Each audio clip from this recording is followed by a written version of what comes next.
South India shopping mall, the wedding మంత్ర, సరికొత్త wedding collection, south India shopping mall.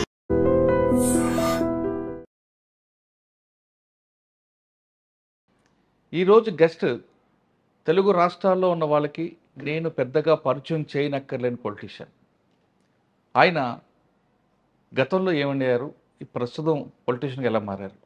ఒక సింగిల్గా చెప్పాలంటే రాజకీయ నాయకుడిగా మారిన రాడికల్ పేరు భూమన కరుణాకర్ రెడ్డి గారు, తిరుపతి. భూమన కరుణాకర్ రెడ్డి గారు అనగానే అందరికీ ఒక పొలిటీషియన్ కనిపిస్తారు, టీటీడీ మాజీ చైర్మన్ కనిపిస్తారు. కానీ ఆయనది మరో కోణం ఉంది. ఆ మరో కోణమే ఇప్పుడు మీకు పరిచయం చేస్తున్నాను.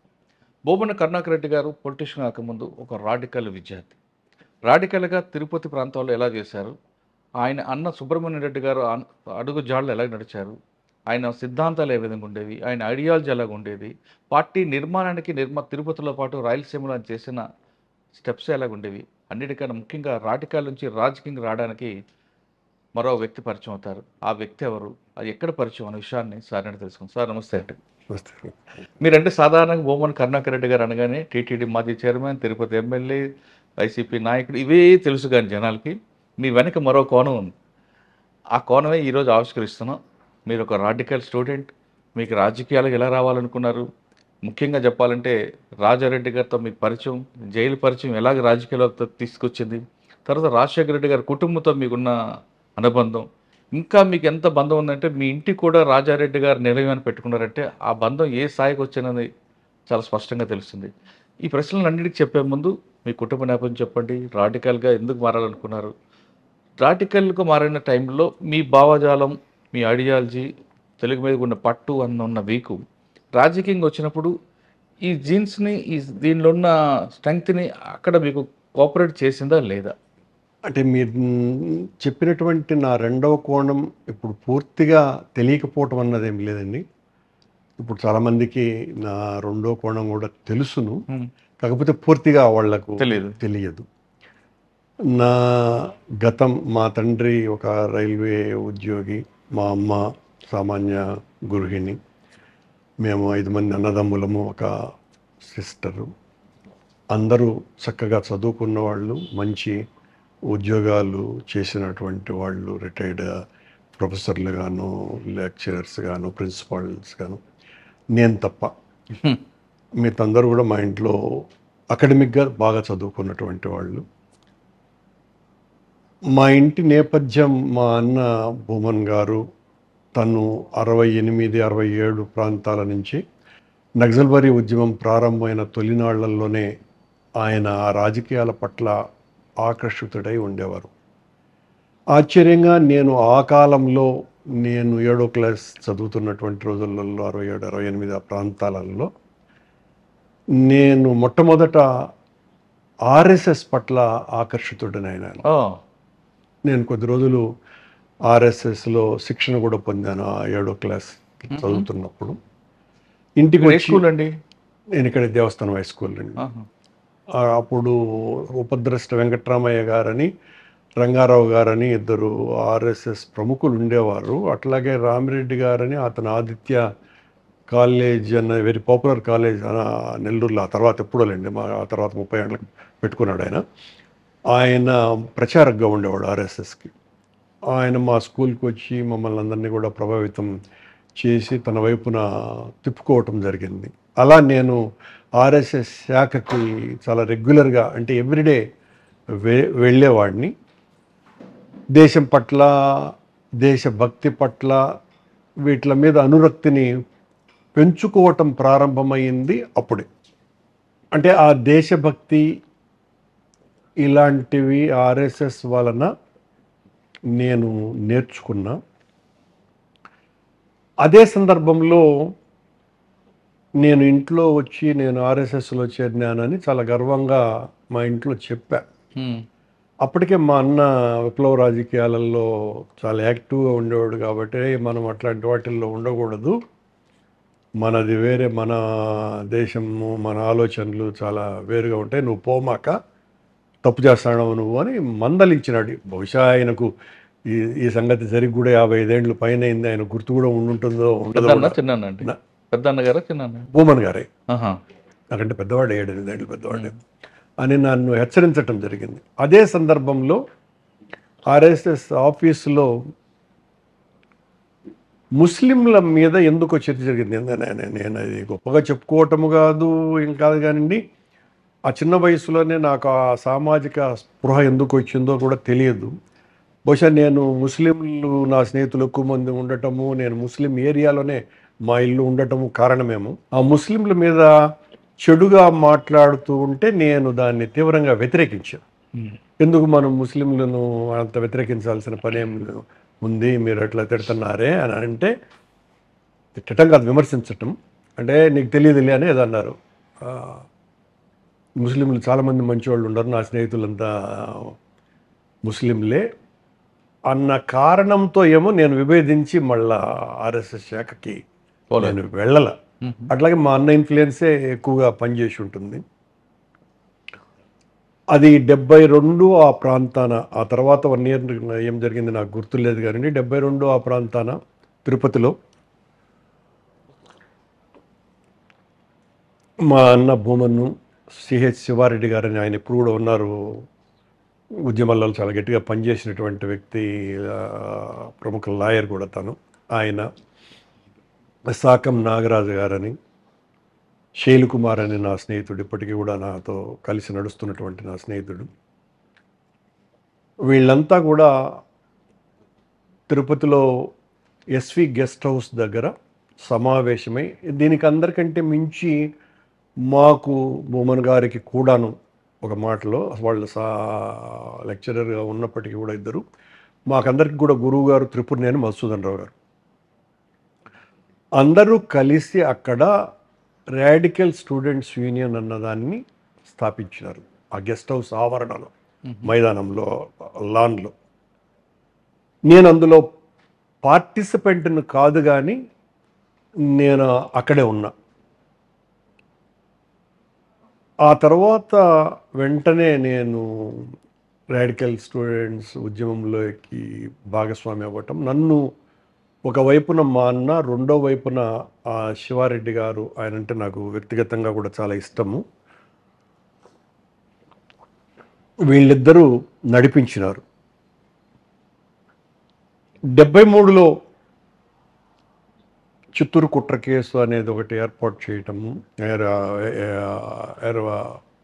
కేసు రావటము. 74లో మా భువన్ సిహెచ్ శివారెడ్డి గారు, త్రిపురనేని మధుసూదన్ రావు గారు, ఇలా వీళ్ళందరూ అరెస్టులు కావటము. అప్పుడు నా నేతృత్వంలో ఆ అరెస్టులకు వ్యతిరేకంగా, ఆ చిన్న వయసులో నేను ఇంటర్మీడియట్ చదువుతున్నా, తిరుపతిలో చాలా పెద్ద ఉద్యమాలు మేము నిర్మించడం జరిగింది. నేను, నా స్నేహితుడు శైల్ కుమార్, అలాగే శ్రీధర్ అని మరో స్నేహితుడు ఉండేవారు నాకు. సార్ ఒకసారి చిత్తూరు కుట్ర కేసు గురించి చెప్పండి. అంటే చిత్తూరు కుట్ర కేసు అప్పటికి నేను చాలా చిన్నవాడిని కదండి, 72-73 సమాచారం. అంటే ఈ ప్రభుత్వాన్ని కూలగొట్టడానికి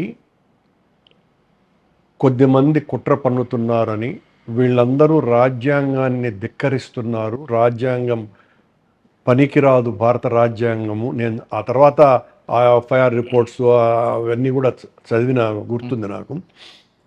ఎఫ్ఐఆర్ రిపోర్ట్ కదా, ఆ తర్వాత కేసు మొత్తం అంతా కూడాను. అందువలన అట్లాగే అందులో 1-2 మర్డర్ కేసులు కూడా ఉన్నాయి. ఎవరు వేణుగోపాల్ రెడ్డి అని ఒక భూస్వామిని చంపినట్టుగా, మరొక భూస్వామిని ఎవరో చంపినట్టుగా, వీళ్ళకంతా కూడా వీళ్ళ నేతృత్వంలో ఈ కుట్రలు జరిగినాయి అని మధుసూదన్ రావు గారు, ఆ కేసులో కొండపల్లి సీతారామయ్య గారు కూడా ఉన్నారు, శివారెడ్డి గారు, వీళ్ళందరినీ కూడా అరెస్ట్ చేయటం. అందులో ముఖ్యంగా చంద్రన్న అనే ఆయన ఒక ఆయన, సురేందర్ రెడ్డి గారని, వీళ్ళిద్దరూ అప్పటికే అండర్ గ్రౌండ్లో వర్క్ చేస్తూ ఉండేవారు. వీళ్ళందరూ కూడా ఇన్వాల్వ్డ్ అని వీళ్ళందరినీ కూడా అరెస్ట్ చేసి జైలుకు పంపించినారు. దానికి వ్యతిరేకంగా మేము తిరుపతిలో చాలా పెద్ద చైతన్యవంతమైన ప్రజా ఉద్యమాన్ని నిర్మించినాం. ఆ రోజులలో తిరుపతి గోడలన్నీ కూడా నేను రాసినటువంటి రాతలతోనే నిండినాయి.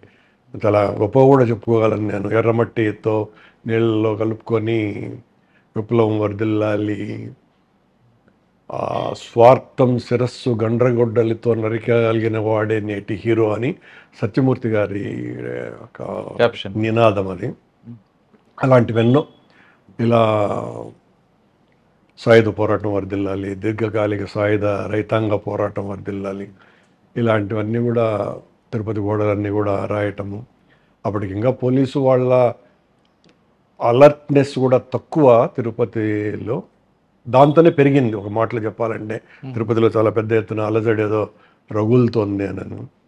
అంత పూర్వం సికింద్రాబాద్ కుట్ర కేసులో మధుసూదన్ రావు గారిని అరెస్ట్ చేశారు.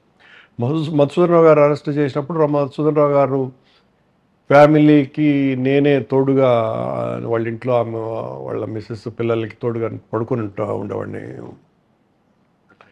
ఇలా అంతలోపలే మా ఇంటి మీద పోలీసు వాళ్ళు రైడ్ చేయటము, మా అన్నయ్య పుస్తకాలన్నీ కూడా ఎత్తుకొని పోవటము, ఇలా అనేక రకాలైనటువంటి సంఘటనలు. వీటికి తోడు అధిక ధరలకు వ్యతిరేకంగా, మహిళల పట్ల అసభ్యంగా ప్రవర్తించుతున్నటువంటి తీరులకు వ్యతిరేకంగా, ఇవన్నీ కూడా మేము వేలాది మందితో పోరాటాలు చేశాం. బిట్వీన్ 74-75 లోపలే. 74లో అక్టోబర్ నెలలో మా రాడికల్ ఉద్యమాలు ఇంత గొప్పగా జరుగుతున్నటువంటి పరిస్థితులలోనే కొండపల్లి సీతారామయ్య గారు అప్పటికే ఈ రాడికల్ స్టూడెంట్స్ తిరుపతిలో పెట్టినటువంటి విషయము ఆయన అనుమతి తీసుకొనే పెట్టడం జరిగిందని మా వాళ్ళు శివారెడ్డి వెళ్ళి చెప్పినటువంటి మాట. అక్టోబర్లో పీడిఎస్యు నుంచి చీలి radical state radical students union అన్నది ప్రారంభించినారు. అప్పటికి నేను తిరుపతిలో చాలా పెద్ద గొడవలే చేస్తున్నా, ఉద్యమాలు చేస్తున్నా. మా దగ్గర నుంచి శైలకుమార్ అనే ఆయన ఒకరు ఆ పర్టికులర్ మీటింగ్కి వెళ్ళటము, అక్కడ అనౌన్స్ చేయటం జరిగింది. వెంటనే ఫిబ్రవరిలో రాడికల్ మహాసభ జరిగింది. అందులో కూడా మేమందరం తిరుపతి నుంచి దాదాపు ఒక 30-40 మంది పార్టిసిపేట్ అవ్వటం జరిగింది. మధ్యకాలాన అనేక రకాలైనటువంటి పోరాటాలు చేస్తూ వచ్చినాము. 26 జూన్ ఎమర్జెన్సీ ప్రకటించటం జరిగింది. ప్రకటించిన మరుసటి రోజు నుంచి ఏం చేస్తారు అనేటువంటి ఒక చర్చ మా మధ్యన జరుగుతూ ఉన్న క్రమంలోనే జూలై 4న నన్ను, మా అన్న భూమన్ని ఇద్దరిని కూడా మా ఇంట్లో మేము పడుకొని ఉన్నప్పుడు అర్ధరాత్రి 2 గంటలప్పుడు అరెస్ట్ చేశారు. అంటే పోలీసు వాళ్ళు వచ్చి తీసుకుపోయారు. అంటే కేసులో భాగంగా లేదా ఎమర్జెన్సీలో ఏదో చేస్తారని? ఎమర్జెన్సీలో భాగంగా. కేసు నేను తెలియదు, మాకు తీసుకెళ్ళారు. అప్పటికి ఎమర్జెన్సీనా కేసా అనేది ఏమీ తెలియదు. బహుశా మేమిద్దరమే అరెస్ట్ అయిన పోలీస్ స్టేషన్కి పోయినప్పుడు మేమిద్దరమే ఉన్నాం అనుకుంటా. వెంటనే శివారెడ్డి, కృష్ణస్వామి గారు, త్రిపునేని మధుసూదన్ రావు గారు, ఇట్లా మొత్తం అంతా కూడా మేము, శ్రీధర్ గారు, శైలకుమార్, ఒక 13 మంది ఉదయం 7 గంటలకల్లా తేలాం. మమ్మల్ని అరెస్ట్ చేశారు అన్నటువంటి విషయం స్పష్టంగా తెలిసింది.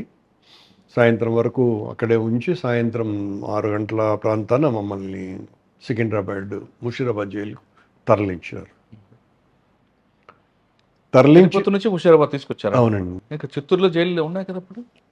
తెలియదు. మమ్మల్ని తీసుకెళ్ళింది అప్పటికి చిత్తూరు. అంటే maintenance of internal security act కింద అరెస్ట్ చేసినటువంటి వాళ్ళనందరినీ కూడా, రాయలసీమ వాసులందరినీ కూడా ముషీరాబాద్కి తరలించినారు. మీరు ముషీరాబాద్ జైలు వెళ్ళేసరికి అప్పటికి ఎవరెవరు పరిచయారంట? ముషీరాబాద్ జైల్లోకి మేము మొదటి బ్యాచ్ అండి, నిజం చెప్పాలంటే. ఎమర్జెన్సీ అరెస్ట్ అయిన వాళ్ళలో మొదటి బ్యాచ్ మేమే, 13 మంది తిరుపతి బ్యాచ్. నా నంబరే ఆఖరి నంబరు మా 13 మందిలో. నాది 27, నా ఖైదీ నంబర్ అంటారా ఏమంటారా అని. అండర్ ట్రయల్ కూడా కాదు, అంటే మా మీద కేసులు లేవు కదా, కేసు అనేది లేదు. కేసు లేకుండానే మొత్తం 21 నెలలు జైల్లో వచ్చినారు. తెలిసినటువంటి వ్యక్తి ఒకరు లోపలికి పోగానే ఆ సాయంత్రం ఎంవి రమణారెడ్డి గారు, రుదుటూరు ఎంవి రమణారెడ్డి గారు. ఆయన అంతకుముందే మాకు బాగా తెలిసినటువంటి వ్యక్తి, విప్లవ రాజకీయాలు తిరుపతిలో కూడా ఆయనతో పరిచయాలు మాకు ఎక్కువ ఉన్న, మా ఫ్యామిలీతో పర్టికులర్ మా అన్నకు మంచి ఫ్రెండ్ కూడా అంటారు. మిగతా వాళ్ళందరూ కూడా బియ్యం స్మగ్లర్లు ఉన్నారు జైల్లో. వాళ్ళను కూడా ఈ మెయింటెనెన్స్ ఆఫ్ ఇంటర్నల్ సెక్యూరిటీ కింద అరెస్ట్ చేసినారు. వాళ్ళ వలన 10-12 నంబర్లు పోయినాయి. వాళ్ళు ఉన్నారు. తొలి రోజు పోగానే అక్కడ భోజనాలు చాలా ఇబ్బందికరమైన పరిస్థితి. ఆ తర్వాత పెరుగుతూ వచ్చినారు. మేము లోపల చాలా గొడవలు చేయటం మూలంగా మాకు చక్కటి భోజన సదుపాయాలు ఇవన్నీ కూడా జరుగుతూ వచ్చినాయి. సార్ అప్పట్లో జైలు ఎలాగుంటుందండి? ముషీరాబాద్ జైలు ఎలా ఉండేది అంటే సినిమాలో చూపించినట్లుగానే ఉండేది? సినిమాలో చూపించినట్లుగానే అందరికీ ఒక బ్యారెక్, లోపటే టాయిలెట్ కాదండి. అంటే మేము పొలిటికల్ ప్రిజనర్స్ కాబట్టి తొలి 10 రోజులు భోజనం చాలా ఇబ్బందికరంగా ఉండినప్పటికీ ఆ తర్వాత మాకు ఈ మీసా డిటెన్యూలకి ప్రత్యేకమైనటువంటి సదుపాయాలు చాలా కలిగించారు. చాలా మంచి భోజనం మేమే చేసుకునేవాళ్ళం. ప్రతి ఒక్కరికి ఒక కాట్ ఉండేది, ఒక పైన ఫ్యాన్ ఉండేది. బ్యారక్లో, మా బ్యారక్లో దాదాపు 16 మంది 17 మంది ఉండేవాళ్ళము. అందరికి కలిపి ఒక టాయిలెట్ ఉండేది. బయటంగా చాలా పెద్ద బ్యారక్లు కూడా ఉండేటివి. ఒకే బ్యారక్లో 70-80 మంది ఉండేటువంటి బ్యారక్లు కూడా. మా పక్కన ఇంకొంచెం చిన్న గది ఉండేది. అందులో వి రామారావు గారని, ఆ తర్వాత ఆయన సిక్కిం గవర్నర్గా అయినాడు, మా పక్క రూమే. అలాగే జూపూడి యజ్ఞనారాయణ గారని ఎమ్మెల్సీ ఉండే ఆయన, వైసి రంగారెడ్డి అని ఎమ్మెల్సీ ఉండే ఆయన, తర్మెల్ రామదాస్ రెడ్డి గారు, నాయిరెడ్డి గారు తమ్ముడు, వీళ్ళు నలుగురు ఉన్నట్టు గుర్తు ఆ రూమ్లో. సూర్యప్రకాష్ రెడ్డి గారని అనంతపురం నుంచి, was also very popular RSS and Jan Sangh leader, ఆయన కూడా ఉండేవారు. ఇక గౌతుల్ లచ్చన్న గారు, వెంకయ్యనాయుడు గారు, వీళ్ళు వైజాగ్ నుంచి వస్తూ ఉండేవాడు వెంకయ్యనాయుడు గారు అప్పుడప్పుడు. వరవర్రావు గారు, శర్మన్ రాజు గారు, జ్వాలాముఖి గారు, సత్యమూర్తి గారు, కేజీ సత్యమూర్తి, సత్యనారాయణ రెడ్డి గారని, ఆ తర్వాత అతను యూపీ గవర్నర్ అయినారు. అంటే అన్ని రకాలైనటువంటి వాళ్ళు, ఒక నక్సల్ రాజకీయాలకు సంబంధించినటువంటి వాళ్ళే కాకుండా అన్ని రకాల రాజకీయ పార్టీల వాళ్ళు ఉండరు. ఉదాహరణకు వంగవీటి రంగా ఉండేవాడు, నెహ్రూ ఉండేవాడు, దేవినేని నెహ్రూ. అంటే వీళ్ళందరూ లేటుగా వచ్చినారు, తొందరగా వెళ్ళిపోయారు. అట్లాగే పింగళి దశరథం అతను నాకు మంచి స్నేహితుడు కూడా. అప్పుడు ఎన్కౌంటర్ ఎడిటర్ ఉండే కదా పింగళి దశరథం అని. శంకర్ సత్యనారాయణ, ఎల్లమంచలి శివాజీ, కొల్లా వెంకయ్య గారు పార్లమెంట్ మెంబర్గా ఉండేవారు, నక్సల్ లీడర్. ఇలా వీళ్ళందరిలోకి అదనంగా వైఎస్ రాజారెడ్డి గారు, ఆయన నేను అరెస్ట్ అయిన ఒక 3 నెలల తర్వాత ఇప్పుడు అరెస్ట్ అయినట్టుగా ఉన్నది. అక్కడే నాకు ఆయనతో పరిచయం. ఆయన చెస్ చాలా బాగా ఆడేవారు, అలాగే వాలీబాల్ బాగా ఆడేవాడు. నాకు చెస్ మీద కాస్త ఇంట్రెస్ట్ ఉండి అలా పరిచయం అయినాడు నాకు జైల్లో. రాజారెడ్డి గారు, ఆయన పెద్ద కుమారుడు జార్జి రెడ్డి, వీళ్ళిద్దరూ ఉండేవారు. నా పట్ల ఆయన ఒక తెలియని ప్రేమ కనపరిచేవాడు. అంటే జనరల్గా మేము అప్పటికి బాగా నక్సల్ ఏమంటారు ఆ ఇన్ఫ్లుయెన్స్లో, ఆ తమకంలో ఉన్న పరిస్థితుల్లో ఉండేవాళ్ళంగా కాబట్టి మిగతా వాళ్ళతో కొద్దిగా తక్కువ మానవ సంబంధాలు ఉండేటివి. ఈయనతో కొంచెం ఎందుకో నాకు అప్పుడే ఎక్కువ అయినాయి. అలాగే ఈవినింగ్స్ వాలీబాల్ ఆడేవాడు, చాలా బాగా ఆడేవాడు. అప్పటికి ఆయన వయసు 50 సంవత్సరాలు. చాలా బాగా ఆడేవాడు. అట్లా మా ఇద్దరికి పరిచయం ఏర్పడింది. జైల్లో ఎవ్రీడే చదువుకోవటం, కేవీ రమణారెడ్డి గారు ఇలాంటి వాళ్ళందరూ కూడా వెరీ గుడ్ లిటరెంట్స్ అందరూ కూడా ఉండేవాళ్ళు కాబట్టి వాళ్ళ ప్రభావం నా మీద చాలా ఎక్కువ. ఆ కారణంగా నేను జైలుని ఒక పెద్ద కళాశాల కంటే కూడా ఎక్కువగా నాకు ఉపయోగపడ్డది. రోజు 10-12 గంటలు చదువుకునేటువంటి అవకాశం, అదృష్టము లభించింది. ఈ పెద్దవాళ్ళందరూ కూడా పొలిటికల్ క్లాసెస్ తీసుకునేవాళ్ళు. వాళ్ళందరూ కూడా సమకాలీన రాజకీయాలు, గతం, హిస్టరీ, ఫిలాసఫీ వీటిలన్నింటి మీద కూడా పాఠాలు చెప్పేవాళ్ళు. అందువలన ఒకవైపున సాహిత్యం పట్ల, మరొక వైపున చరిత్ర పట్ల, మరొక వైపున ఫిలాసఫీ పట్ల, మానసిక శాస్త్రం పట్ల, సామాజిక చింతన, ఇవన్నీ కూడాను అంతకు పూర్వం 3 సంవత్సరాలుగా రాజకీయాలలో రాడికల్ నేపథ్యంలో ఉన్నప్పటికంటే కూడా అతి చిన్న వయసులోనే నాకు ఒక వరంగా నేర్చుకునేటువంటి అవకాశం దొరికింది. నేను ఆ సమయాన్ని దుర్వినియోగం చేసుకోకుండా పూర్తిగా సద్వినియోగం చేసుకునే పరిస్థితి కూడా నేను మీ తెచ్చుకున్నాను. జీవితానికి మార్చింది ముషీరాబాద్. అనుమానమే అక్కర్లేదు. నన్ను చదువర్ని చేసింది, నన్ను చింతనాపన్నుడిని చేసింది. నేను ఒక చక్కగా ఎక్స్ప్రెసివ్గా ఉండేటట్టు చేయగలిగింది. చెత్త విషయాలను గురించి ఆలోచించకపోవటము, చెత్త మాటలు మాట్లాడకపోవటము రెండూ నేర్పించింది. ఒక క్రమశిక్షణ మీకు తీసుకొచ్చింది. 100%. ఆ జైల్లోనే అప్పుడే రాజారెడ్డి గారితో మీకు పరిచయం. అవునండి. అది ఎంతకాలం కొనసాగిందండి? ఇప్పటికీ కొనసాగుతూనే ఉన్నది ఆ కుటుంబంతో నాకు రాజారెడ్డి కానీ గారు. ఎంతో మంది ఉంటుండగా ఆయనతోనే మీకు అంత బంధం ఎలాగొచ్చిందండి? మీ ఇంటికి కూడా ఆయన పేరు పెట్టే అంటే నాకు అప్పటికి రాజారెడ్డి గారితో మా ఇద్దరికి వేవ్ లెంగ్త్ కుదిరింది జైల్లో ఉన్నప్పుడు. కానీ నాకు అప్పటికే మధుసూదన్ రావు గారు, గురువు గారు, వరవర్రావు గారన్నా, కేవీ రమణారెడ్డి గారన్నా, విప్లవ రాజకీయాలకు సంబంధించిన ఎవ్వరి పట్లనైనా నాకు అపరిమితమైనటువంటి గౌరవం ఉంది, ఇప్పటికి కూడా ఉంది. నాకు అనుమానం ఎక్కర్లేదు. అందువల్లంటే నన్ను తీర్చిదిద్దినటువంటి వాళ్ళ ద్వారానే నేను అనేక విషయాలు నేర్చుకోగలిగిన. ఈరోజు కూడా పుస్తక పఠనం చేయగలుగుతున్నాను అంటే ఇంకా నేర్చుకోవాలనేటువంటి ఒక నిత్య విద్యార్థిగా ఉండాను అంటే ఆనాటి ఆ పెద్దల యొక్క ప్రోత్సాహమే కారణం.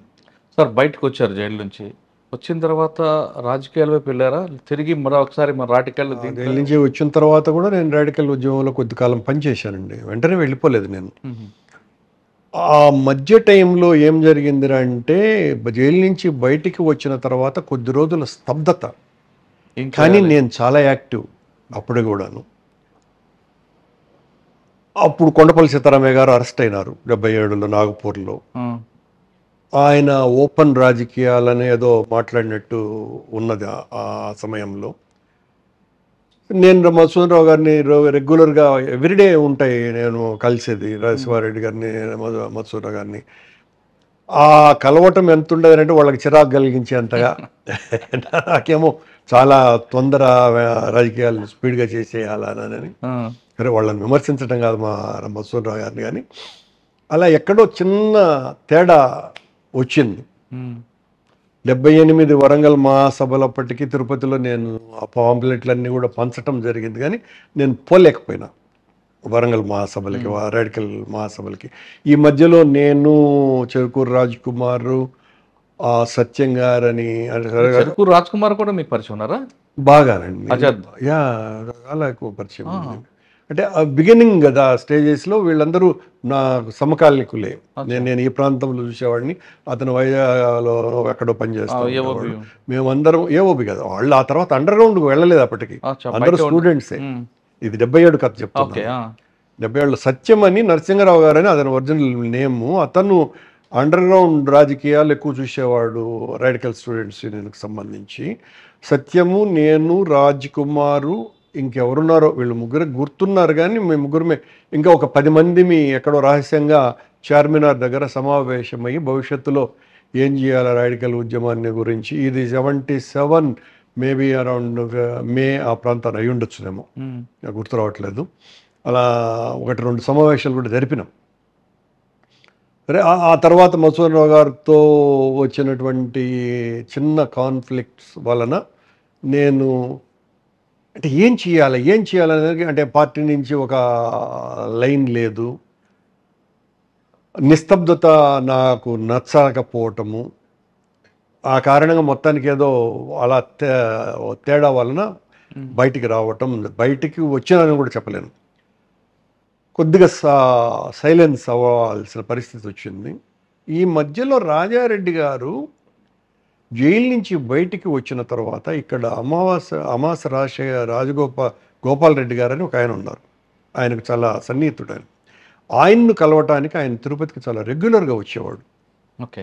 ఆ వచ్చే నేపథ్యంలో దారిలో నేను కనపడ్డా ఒక రోజున. ఆయన చూసి జీపు ఆపినాడు.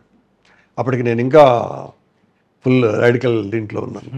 ఆపి చాలా ప్రేమగా నాతో మాట్లాడడం జరిగింది. ఆయన ఇక్కడ చిన్న కదులుతుంది కదా, ఏందిరా ఆయన ఇట్లా మాట్లాడినాడు అని, నువ్వు రా కోడూరుకి అని చెప్పడం కూడా జరిగింది. ఆయన కోడూరులో వాళ్ళ మైన్స్ ఉంటాయి.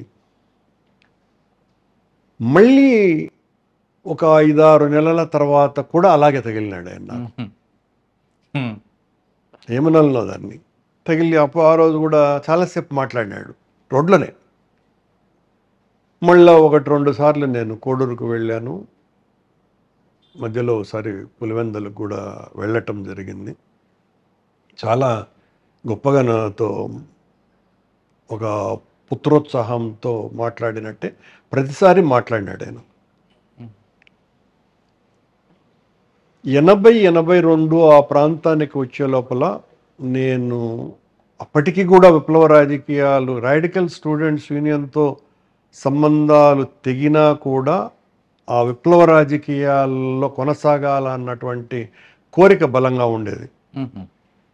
అలా నేను ఏదో ఒక పత్రిక నడిపి విప్లవ భావజాలాన్ని వ్యాప్తి చేయడానికి నేను కూడా కృషి చేయాలా అనేదో ఆ రకమైన ఆవేశపూరితమైనటువంటి ఆలోచనలు ఉన్నప్పుడు మా పెద్దన్న,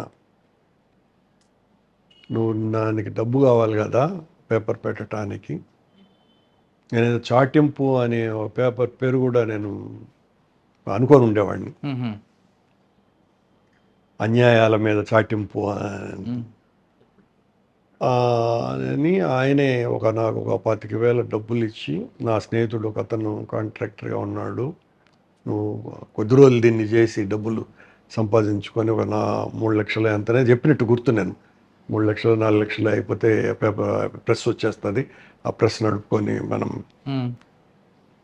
చెయ్యొచ్చును అని అంటే ఆయన 25,000 డబ్బులు ఇచ్చి నన్ను మహారాష్ట్రకు పంపినాడు. ఆయన స్నేహితుడు ఒక ఆయన ఇంజనీర్ లీవ్ పెట్టి కాంట్రాక్ట్ చేస్తూ ఉంటే అక్కడ నేను ఒక 1.5 సంవత్సరం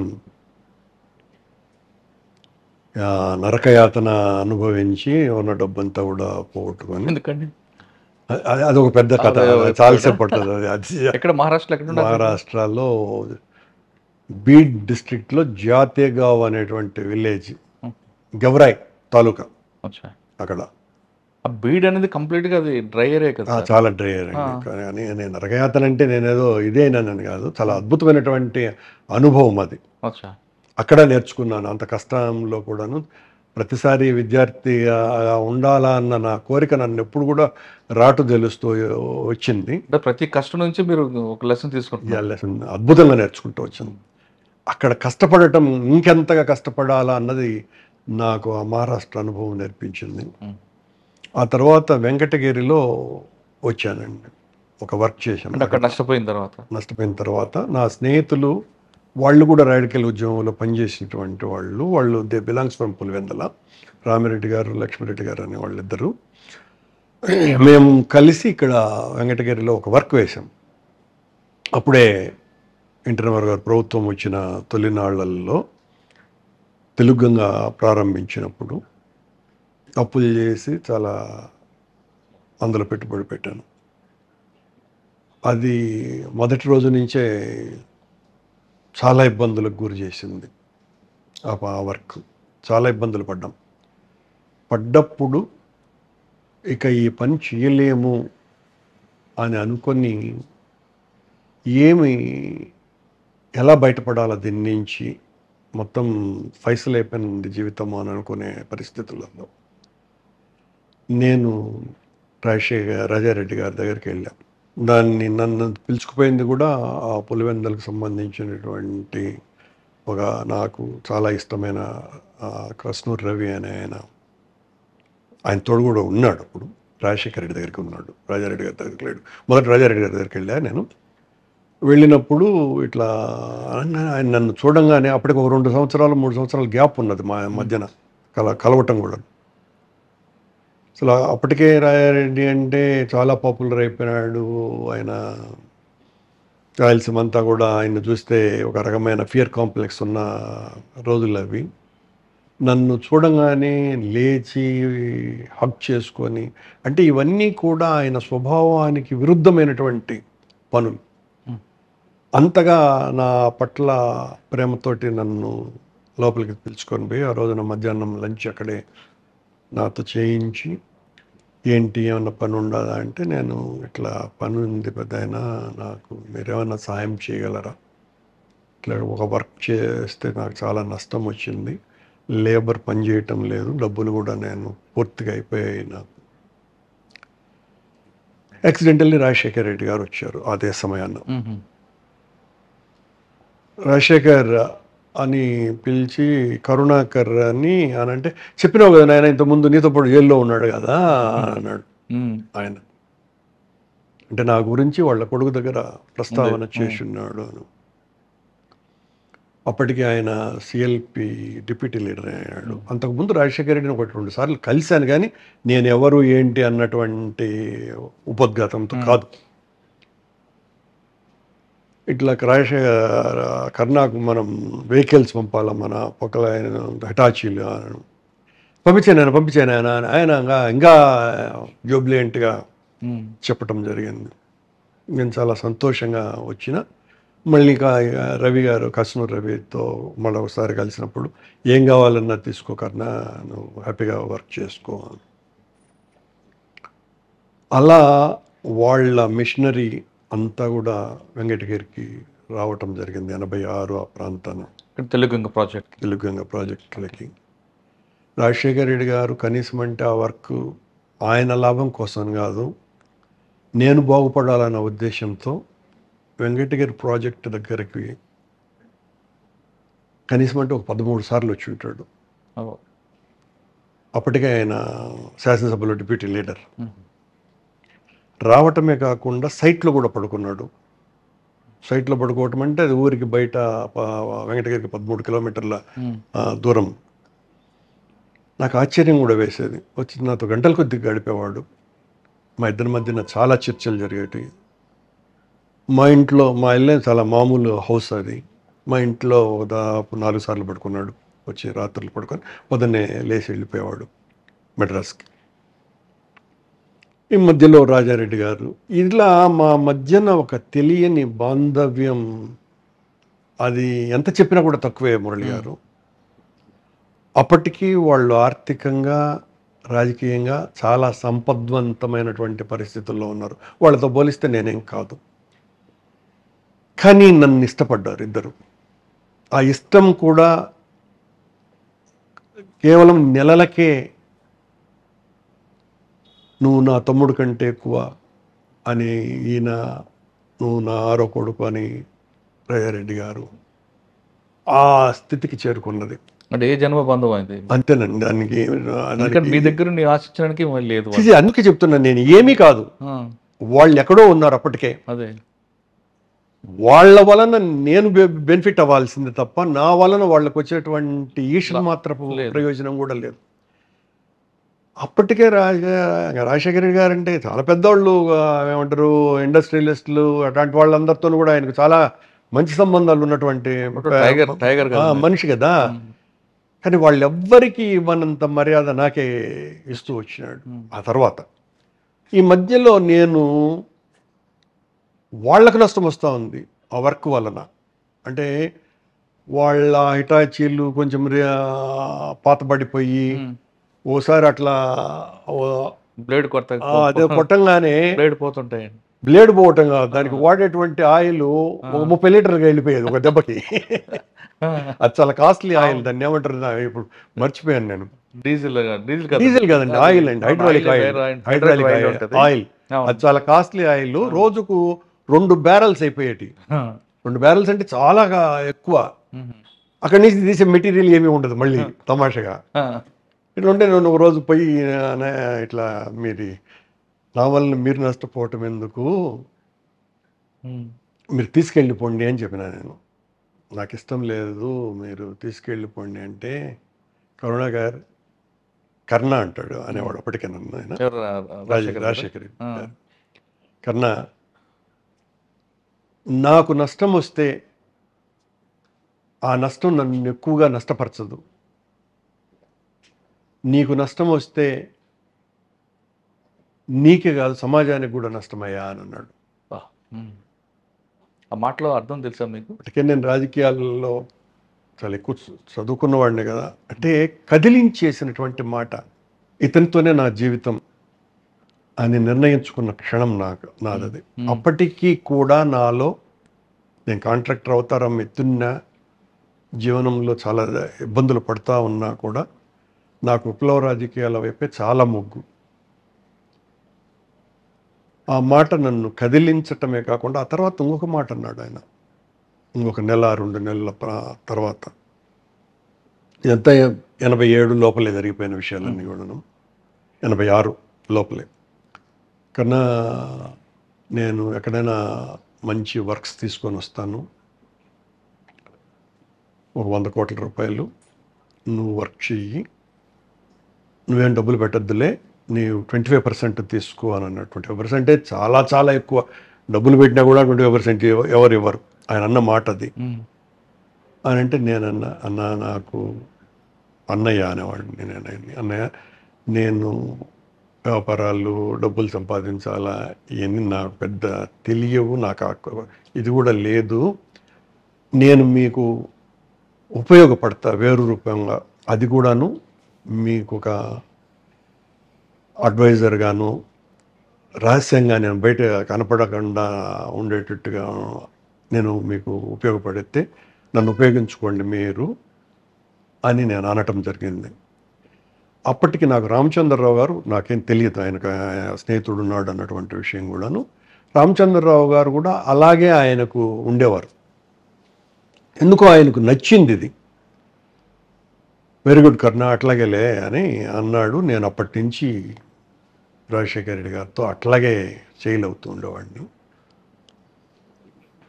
రాజారెడ్డి గారితో మరింత గాఢత పెరిగింది.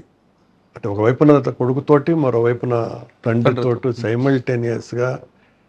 అంటే ఎలా ఉంటారంటే ఎవరు కూడా నమ్మలేరు. నేను స్కూటర్లో కోడూరుకి ఒక రోజు వెళ్తే తడిచిపోయినా, రాజారెడ్డి గారు నన్ను చూసి టవల్ తెచ్చి ఆ టవల్తో నా తల తుడిచి, ఎన్ని ఇప్పుడు ఎవరైనా చెప్తే ఇంకా ఆయన లేడు కదా సాక్ష్యం, అబద్ధాలు చెప్తాడారులే అనే అంత మా ఇద్దరి బంధం. మచ్చు కదా ఒకటి. అంటే ఆయన చేసిన పనిని గుర్తు పెట్టుకోవడానికి మీ గొప్పతనం అది. ఎంత చెప్పినా తక్కువే. నాకు తెలిసినటువంటిది ఒకటేనండి, రాజారెడ్డి గారు, రాజశేఖర రెడ్డి గారు, నేను ఎవరితోనైనా కూడా నాకు ప్రేమ అంటే చాలా ఇష్టం మనుషుల పట్ల. నేను అందుకు ఇప్పుడు కూడా నా గురువు గారు నన్ను నడిపించిన మీ ఇంటర్వ్యూ మొదట్లో నేనేం చెప్పా పాత వాళ్ళని గురించి, నేను ఎవరిని వరవరావు గారితో ఎవరిని కూడా మర్చిపోలేను. గతం మర్చిపోలేదు కాబట్టి ఈ స్థాయికి వచ్చారేమో. స్థాయి తర్వాత నేను మర్చిపోలేను. అందులో వీళ్ళిద్దరిని నా గమనాన్ని, జీవనాన్నే మార్చినటువంటి వ్యక్తులు రాజశేఖర రెడ్డి గారు, రాజారెడ్డి గారు. మర్చిపోవటం అన్నది సాధ్యం కానటువంటి విషయం. నేను చనిపోయేంత వరకు కూడా జరగని పని. ఇలా నాకు రాజశేఖర రెడ్డి గారికి, నాకు రాజారెడ్డి గారికి చాలా చాలా బాంధవ్యం పెరిగి, అది ఎంత దూరం పోయిందంటే, సపోజ్ నేను రాజశేఖర రెడ్డి గారు ఏదైనా బయటి ఊర్లకు పోయినప్పుడు, ఆ తర్వాత చాలా సంవత్సరాలకి చెప్తున్నా, వేరే రూమ్లో కూడా నన్ను పండబెట్టుకునేవాడు కాదు. నేను ఇంకో రూమ్ తీసుకుంటే పని లేక నా రూమ్ తీసుకునేదాన్ని. మేమిద్దరము ఒకే రూమ్లో పడుకున్నటువంటి సందర్భాలు కూడా కనీసం 12-13 ఉంటాయి, అంటే ఒకే బెడ్ మీద. అలాగే రాజారెడ్డి గారితో కూడా. రాజారెడ్డి గారు అయితే మా ఇంట్లోనే కొన్ని వందల రాత్రులు మాతోనే తిరుపతిలోనే గడిపినారు కూడా. అలా ఎక్కడైనా ఎవరితో నన్ను పరిచయం చేసినప్పుడు కూడా రాజశేఖర రెడ్డి గారు more than my brother, is my family member, ఇట్లాగే పరిచయం చేసేవాడు. అప్పటికి కూడా అది 97-98 ప్రాంతాలకు కూడా అప్పటికి ఇంకా ఎదిగిపోతూనే ఉన్నాడు ఆయన విరాట్ స్వరూపుడుగా. నేను మామూలు మనిషిని అయినా ఈ మామూలు మనిషిని ఆయన ఆకాశమంతా ఎత్తుగా చూపించి పరిచయం చేసి వారు నన్ను అలాగే చూసుకుంటూ ఉండేవారు.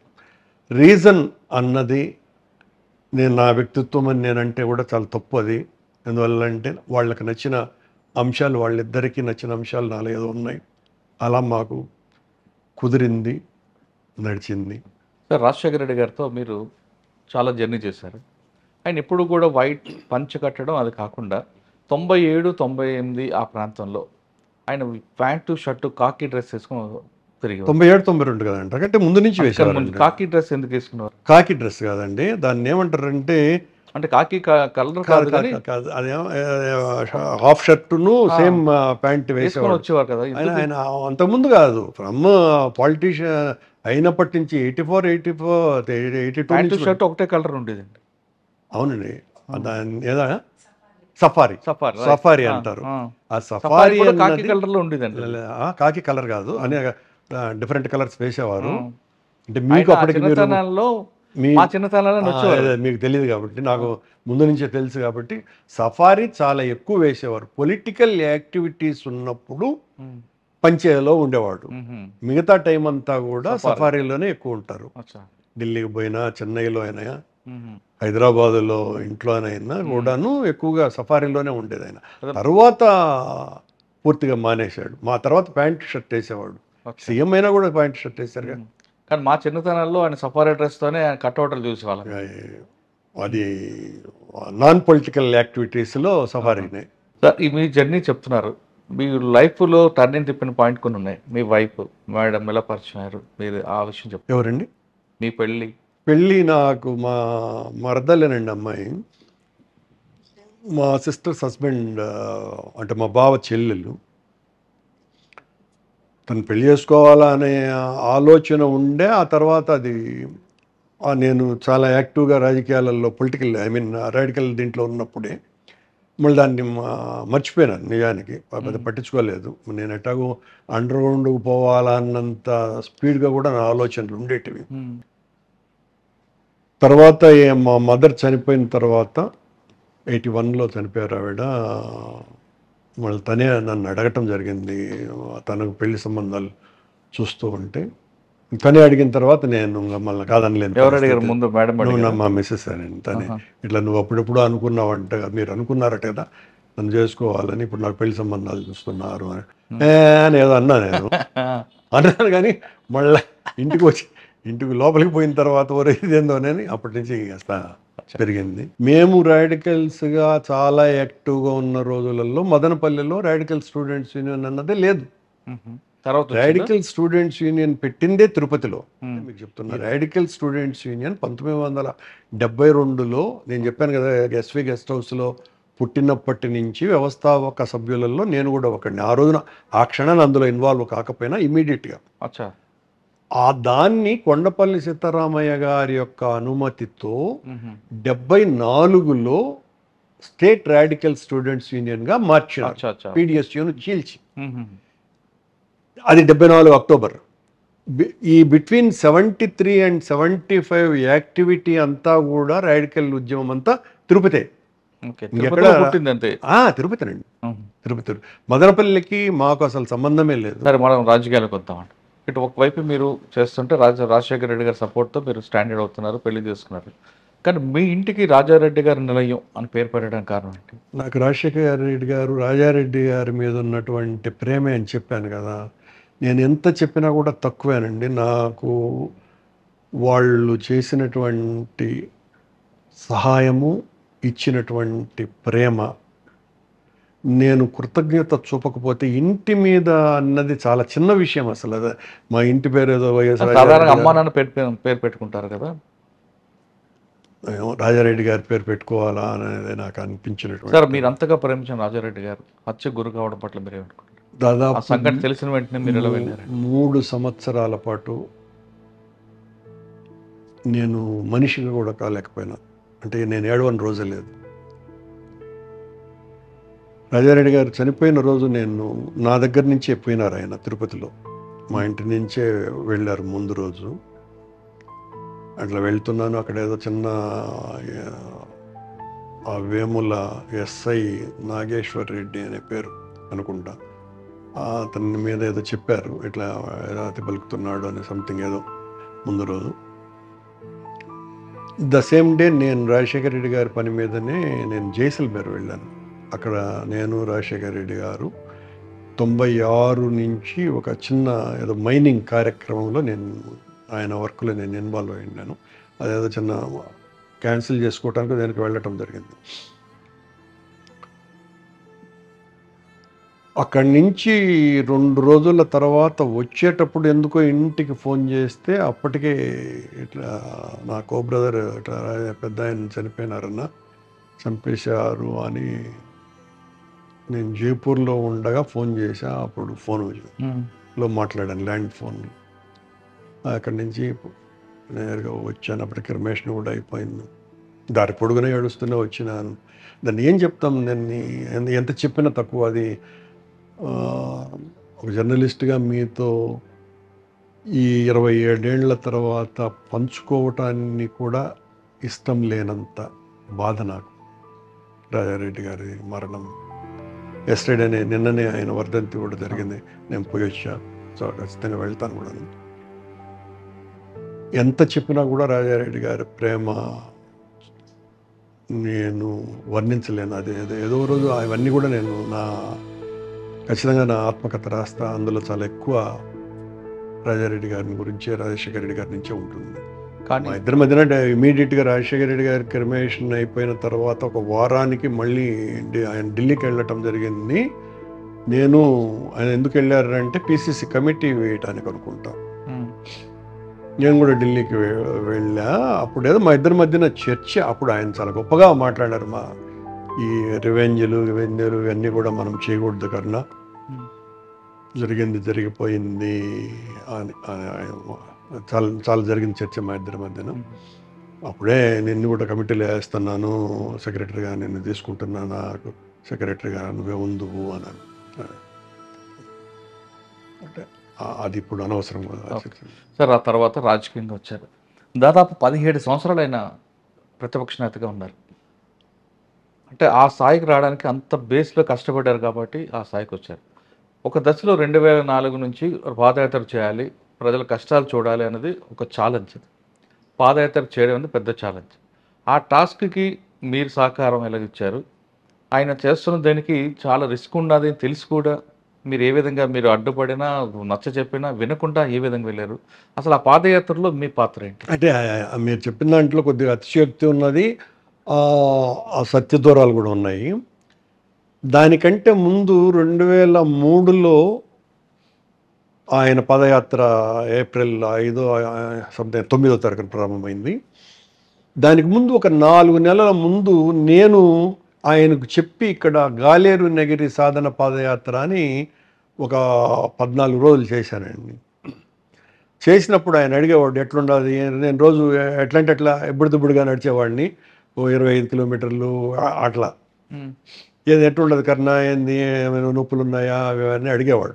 ఇదేదో బాగుందన్నాయా అని నేను మామూలు చర్చ జరిగేది. అందువలన ఆయన ఆ పాదయాత్ర అన్నది ఎంచుకోవటం కాదు, కానీ ఆయనకు ఆలోచన వచ్చింది.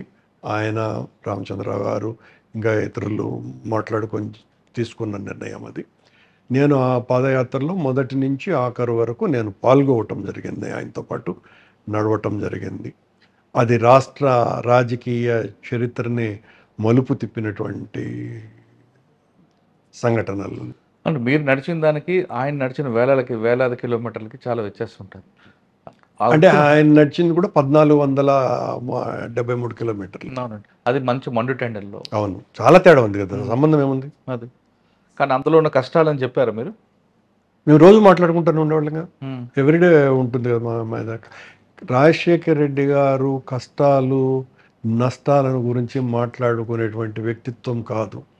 దేన్నైనా కూడా అనుభవించి పలవరించేటువంటి వ్యక్తిత్వం ఆయన. ఎలా నడిచాడు సార్ ఆయన ఇన్ని వేల కిలోమీటర్లు అడవుల్లో, ఎండల్లో, ఒకవైపు నక్సల్స్ తిరిగే ప్రాంతంలో?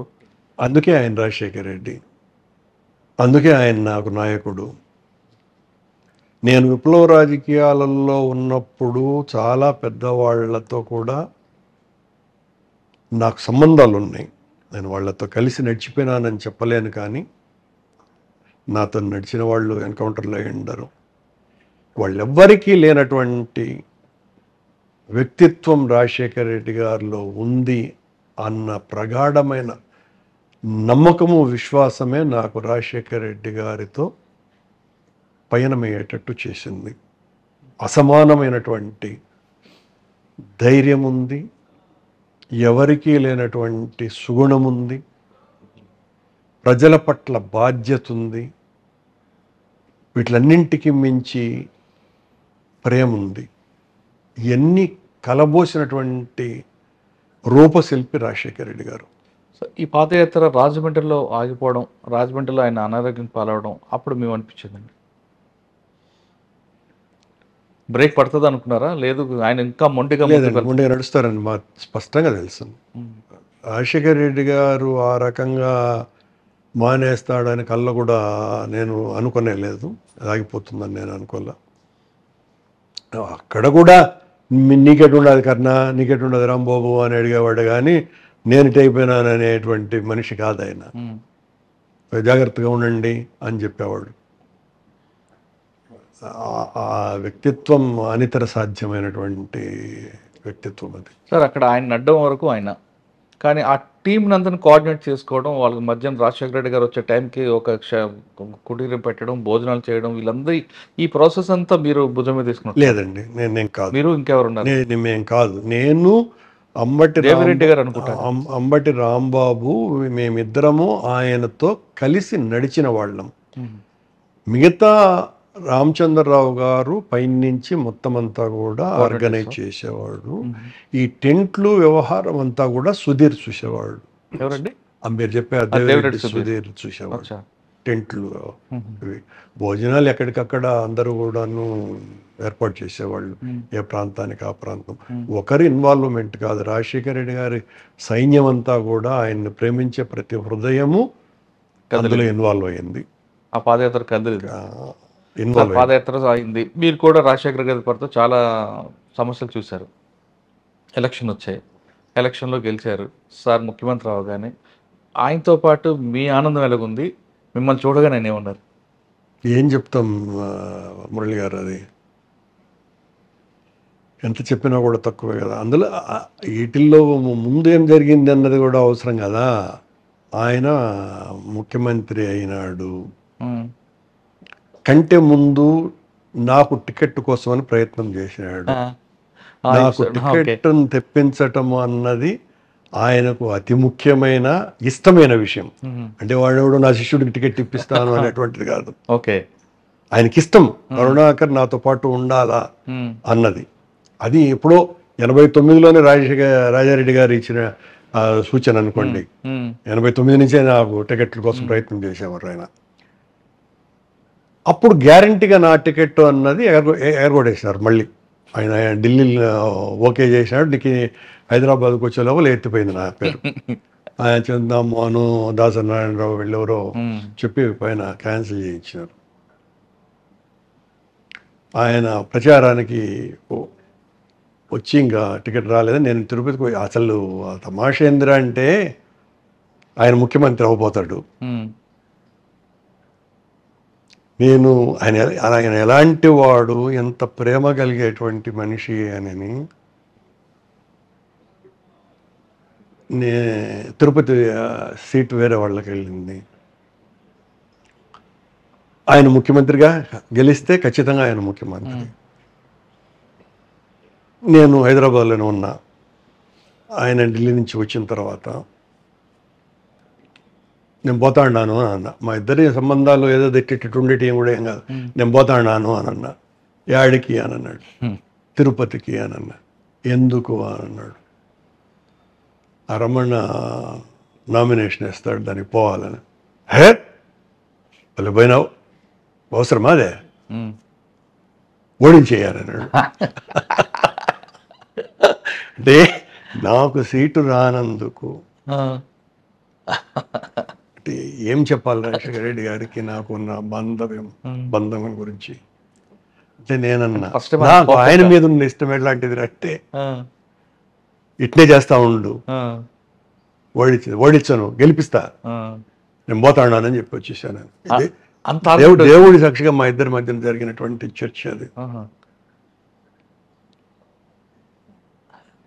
మళ్ళా ఏదో ప్రయత్నం చేసినాడు, రాలా. నేను వచ్చేసా. మళ్ళీ ఒక 20 రోజుల తర్వాత ఆ టూర్ చేసుకుంటూ ఆయన తిరుపతి వచ్చారు. గూడూరులో వచ్చినారు. గూడూరు నుంచి తిరుపతికి రావాలి. ఆ గూడూరు కూడా తిరుపతి పార్లమెంటరీ సెగ్మెంట్ అనుకుంటా, సెగ్మెంట్ వెళ్ళండి. అక్కడ వచ్చినాడంటే నేను పొద్దున్నే ఉదయం పోయినా. ఆ మహానుభావుడు అన్న మాట నిన్ను నేరుగా చూడడానికి కూడా నాకు చాలటం లేకన్నా, అయ్యో, నీ సీట్ నేను తెప్పించలేకపోయినాను. నేను అడిగినానా, నేనేమన్నా బాధపడినానా? నా మాట, నేనన్నమాట. ఆ తర్వాత ఆయనతో పాటు కారు కాదు వ్యాన్లో గూడూరు నుంచి వస్తా ఉన్నాం. ఈ చింతామోహన్ ఇప్పుడు పార్లమెంట్ మెంబర్, పాత లీడర్ కదా, పార్లమెంటులో చాలా సంవత్సరాలు ఉన్న ఆయన ఆ వెహికల్లో ఎక్కి కాస్త వెటకారంగా ఏదో మాట్లాడినారు. చాలా కోపం వచ్చేసింది రాజశేఖర రెడ్డి గారికి. వాళ్ళమ్మ చేయించిన సున్ని ఉండలేదో పెట్టుకొని ఉన్నారు ఆయన ఆ వెహికల్లో, జయమ్మ గారు, రాజశేఖర రెడ్డి గారు అమ్మ. అది ఎత్తుకొని చంద్రమోహన్ గారు ఏదో తింటున్నారు. తింటూ ఈ మాట అన్నాడు, బాగుంటాయి తిను, బాగుంటాయి తిను మోహన్, ఈ విషయాలు మాట్లాడమాక. రాజశేఖర రెడ్డి గారి మాట కాదన్నా, కరుణాకర్ అన్న చట్టసభల్లో ఉండాల్సిన వాడన్నా అనేది ఇంకాస్త వెటకారంగా, అంటే ఇతని పాత్ర ఎక్కువ కదా నా సీట్లు లేకుండా. అంటే ఆయనకు చిర్రుకెత్తేసింది, రాజశేఖర రెడ్డి గారికి చిర్రుకెత్తింది. తిను మోహన్ అని అంటూ ఈయన కంటిన్యూ చేయడం. మోహన్ గారు కూడా కొద్దిగా వెనక్కి తగ్గేవాడు కాదు, అంటే వెటకారంలో కంటిన్యూ చేశాడు. ఆయన కోపం వచ్చేసింది రాజశేఖర రెడ్డి గారు. నువ్వు సీటు లేకుండా చేశావు, నా కర్ణాన్ని నువ్వు తలెత్తుకొని చూడలేనంత ఎత్తుకు పెట్టే రోజు అతి తొందరలోనే వస్తుంది, రాసుకో అని అన్నాడు. సీట్ లేకుండా చేసినావు అంతే కదా అని చాలా కోపం. ఏంది బాగుండేది, అవ్వాలనుకున్నాం, అయిపోయినాం. ఆయన అన్నమాట మనం మొదట నిలబడాలా. ఇది రాజశేఖర రెడ్డి గారు నాతో మాట్లాడినటువంటి మాట. సార్, ఆరోగ్యశ్రీ మరికొన్ని పథకాలు అప్పుడు మీతో కూడా డిస్కస్ చేశారా? కొన్ని పథకాలు పెడుతున్నప్పుడు ఆరోగ్యశ్రీ ఇలాంటివి మీతో ఏమైనా డిస్కస్ చేశారా? లేదండి, నేను అవన్నీ నిజాలు కావు. కానీ అప్పటికే పార్టీ ఆంధ్రప్రదేశ్లో మావోయిస్టు పార్టీ యొక్క ప్రాబల్యం పెరిగింది. పార్టీతో చర్చలు జరపాలనే ప్రతిపాదన మీరు తీసుకొచ్చారట.